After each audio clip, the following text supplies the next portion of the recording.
Hello అండి. అందరూ ఎలా ఉన్నారు? శ్రీరామనవమి ఎలా జరుపుకున్నారో నాకు కామెంట్‌లో అయితే చెప్పండి. ఈరోజు మన వీడియోలోని ఇంట్లోనే ప్యూర్ కోకోనట్ ఆయిల్ ఎలా తీసుకోవాలో చూపించబోతున్నాను. మీ అందరికీ ఈ వీడియో నచ్చుతుందని అనుకుంటున్నాను.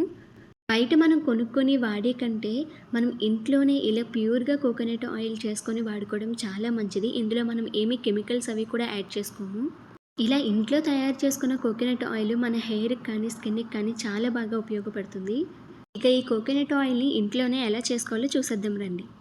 కొబ్బరి నూనె చేసుకునే ముందు మనం కొబ్బరికాయలనైతే తీసుకోవాలి. 2 కొబ్బరికాయలైతే తీసుకున్నాను నేను. వాటిని చిన్న చిన్న ముక్కల కింద కూడా కట్ చేసేసుకున్నాను.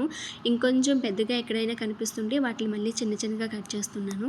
ఎందుకంటే మనకి మిక్సీ పట్టేటప్పుడు చాలా ఈజీగా ఉంటుంది. పెద్ద ముక్కలు అయితే కనుక మనకి మిక్సీ పట్టేటప్పుడు మధ్య మధ్యలో ఉండిపోతాయి కదా! అందుకని నేను మరీ చిన్న చిన్నగా కట్ చేసుకుంటున్నాను. ఇప్పుడు ఇలా చిన్న చిన్న ముక్కల కింద కట్ చేసుకున్న కొబ్బరి ముక్కల్ని కొంచెం పక్కన పెట్టేసుకొని, ఇప్పుడు పెద్ద మిక్సీ జార్ తీసుకొని అందులోకి కొన్ని కొబ్బరి ముక్కలు అయితే తీసుకొని మెత్తగా గ్రైండ్ చేసుకోండి. మధ్య మధ్యలో వాటర్ అయితే యాడ్ చేయండి. లేదంటే కనుక స్టక్ అయిపోయి మనకు మిక్సీ పట్టడం కష్టమైపోతుంది. మనం ఎంత మెత్తగా అయితే గ్రైండ్ చేస్తామో కొబ్బరి పాలు అయితే అంత చిక్కగా వస్తాయి. అలానే మనకు కొబ్బరి నూనె కూడా కొంచెం ఎక్కువగానే వస్తుందండి.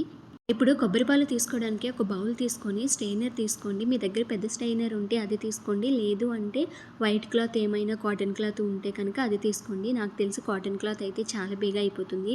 దీనికంటే కూడా మనం స్ట్రెయినర్‌తో తీస్తే ఏమవుతుంది అంటే కనుక ఇలా మనం గట్టిగా స్పూన్‌తో కానీ ఒక గరిటెతో కానీ నొక్కుకొని పాలైతే తీసుకోవాలి.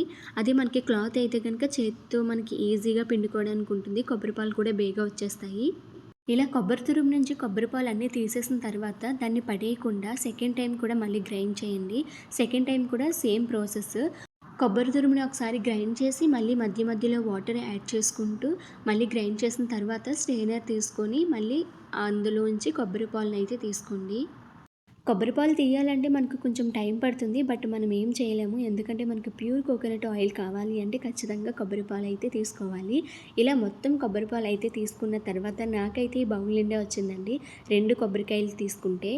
ఇప్పుడు ఈ బౌల్లోనే కొబ్బరి పాలు అలానే మనం కొంచెం యాడ్ చేసిన వాటర్ ఉంటుంది కదా! ఆ వాటర్ దేనికి అది సెపరేట్ అయిపోవడానికి ఇప్పుడు దీన్ని మనం ఫ్రిడ్జ్‌లో అయితే పెట్టాలి. ఒక 5 అవర్స్ వరకు డీప్ ఫ్రిడ్జ్‌లో అయితే పెట్టండి. కానీ నేనేం చేశాను మర్చిపోయి ఒక ఫుల్ నైట్ అయితే ఉంచేసాను. మార్నింగ్ అయ్యేసరికి ఫ్రీజ్ అయిపోయింది మాట. ఇదిగోండి చూడండి. ఫ్రీజ్ అయిపోయింది. మొత్తం అంతా ఫ్రీజ్ అయిపోయింది. ఇప్పుడు మళ్ళీ ఇది కరిగించాలి అంటే కనుక దీన్ని హాట్ వాటర్‌లో పెట్టాలి. అందుకని నేను ఇక్కడ ఎలాగనో హాట్ వాటర్ వస్తుంది కాబట్టి సింక్‌లోనే హాట్ వాటర్ అయితే పెట్టేసి ఈ బౌల్‌ని అందులో పెట్టేశాను. నేనేంటంటే బేగా కూలింగ్ తగ్గిపోతే కొబ్బరి నూనె బేగా చేసేసుకోవచ్చు అని చెప్పి హాట్ వాటర్‌లో పెడుతున్నాను. మీకు హాట్ వాటర్‌లో పెట్టాల్సిన అవసరం కూడా లేదు. ఎందుకంటే కొంచెం లేట్ అయినా పర్వాలేదు అనుకుంటే కనుక మీరు పక్కన పెట్టేసుకోవచ్చు. దీనికి ఇంకో మెథడ్ కూడా ఉందండి. ఒక మంచి స్ట్రాంగ్ కవర్‌లోని కొబ్బరి పాలన్నీ వేసేసుకొని దేనికైనా హ్యాంగ్ చేస్తే మనకొక 4, 5 అవర్స్‌లో పాలకు పాలు, నీళ్ళకి నీళ్ళు తెలిసిపోతాయి. నేను వీడియో కోసం అని చెప్పి బౌల్‌లో అయితే చేస్తున్నానండి. ఎందుకంటే వీడియో చూపించడానికి బాగుంటుందని చెప్పి. ఇక్కడ మీరు చూస్తే వాటర్ సెపరేట్‌గా అలానే కొబ్బరి పాలు సెపరేట్‌గా అయితే అయ్యాయి కదా! పైన ఉన్నదంతా కొబ్బరి పాలు, కిందనేమో వాటర్ మాట.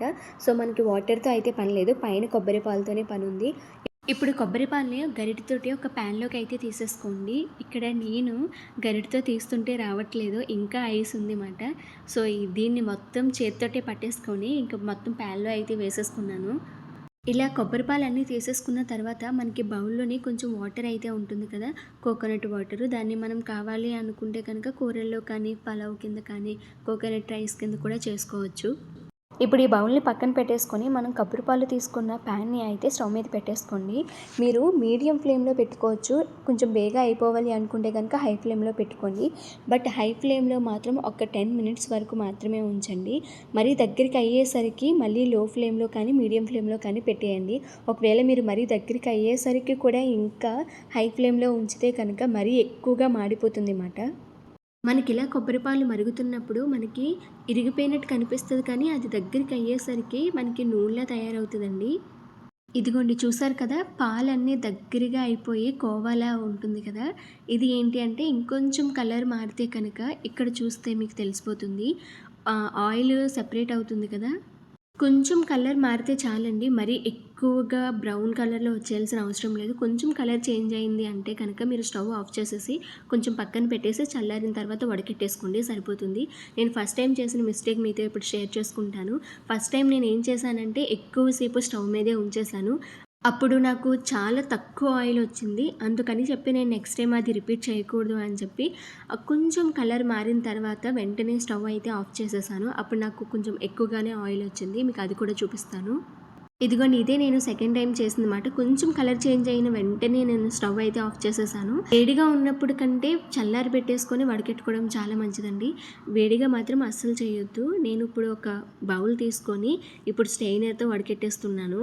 చూడండి నాకు ఎంత ఆయిల్ వచ్చిందో. ఇది సెకండ్ టైమ్ వచ్చిన ఆయిల్. నేను ఫస్ట్ టైమ్ వచ్చిన ఆయిల్ కూడా ఇందులో యాడ్ చేసి ఎంతొచ్చిందో నేను మీకు చూపిస్తాను. ఇదిగోండి ఇది నాకు 4 కొబ్బరికాయలకొచ్చిన కొబ్బరి నూనె మాట. చేసిన తర్వాత వచ్చిన కొబ్బరి నూనె చూసి చాలా హ్యాపీగా ఫీల్ అయ్యాను. మనం ఇంట్లో ఇలా సింపుల్‌గా ప్యూర్ కొబ్బరి నూనె అయితే చేసుకోవచ్చండి. ఇండియా నుంచి వచ్చేటప్పుడు నా హెయిర్‌కి ఎప్పుడు నేను కొబ్బరి నూనె యూజ్ చేస్తాను. కానీ ఇండియా నుంచి అమెరికాకి వచ్చేటప్పుడు ఆయిల్ తీసుకురాకూడదని చెప్పి నేను తీసుకొని అయితే రాలేదు. కానీ ఇక్కడికి వచ్చాక హెయిర్ ఫాల్ ఎక్కువైపోయింది. ఇంక అందుకని నేను డిసైడ్ అయ్యాను ఇలా ప్యూర్ కొబ్బరి నూనె చేసుకోవాలి అని చెప్పి.